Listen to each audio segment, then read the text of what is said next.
जल्दी चलाइए भाई तो गई अरे तुम कौन क्या ना हो मैं बोलो ना तो ना लगो क्वेश्चन करे ना व्हाट बोलो मेरे को ना पानी के धुआं करते भागे ना अरे रुको ना सारा पार के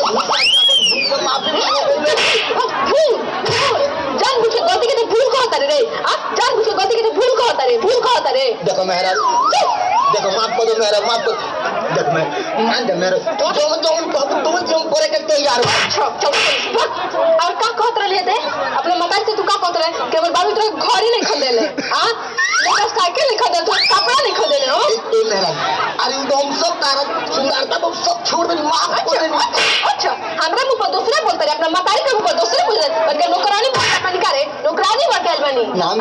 नौकरानी ना तू महारानी बन जाएगी महारानी तो गला एक नंबर के दो गोल लेता रे तू पोसिया मान ना खींच जाएगा मैं आई हमार चल गई जब मतारी के तलवा चाटा के तो बियाह ना करती जाएगा छोड़ो सब बात छोड़ो चलो तार पर दबाई दे दो तो फिर भी कर बैठो मतारी तो फिर हमरा के डाक सुने में मर बस तनी के दोनों गोड़ा ठीक बनी देखो मेरा तू चिंता मत करो चलो घर में तार गोर दबाई तनी मुंह में तारे ढील बन हूं हेर दे तनी चलो तुझे तो तोर मतारी तो फिर तू इंग नौटंकी करबे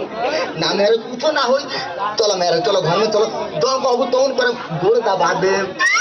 फिर तहर दबा दे मुंह में के ढील हेर चलो मेरा एगो बात सुन ले एकरा बात तनको ना मतारी से जुबान खोले कोशिश करी तो नाटी दबा के एकदम मुंह दे अरे को हलायन जेना तू कहबे ना कुछ ना कौन चलो मेरा आज मेरा चलो मेरा चलो कर दोन करो गोर दबा दे कृपया सांस में हाथ डाल के बैठे मत रहो ताली बजाते रहो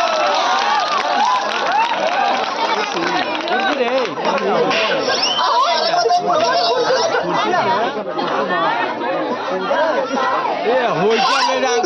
हो उठा गई तब लाज नहीं खाते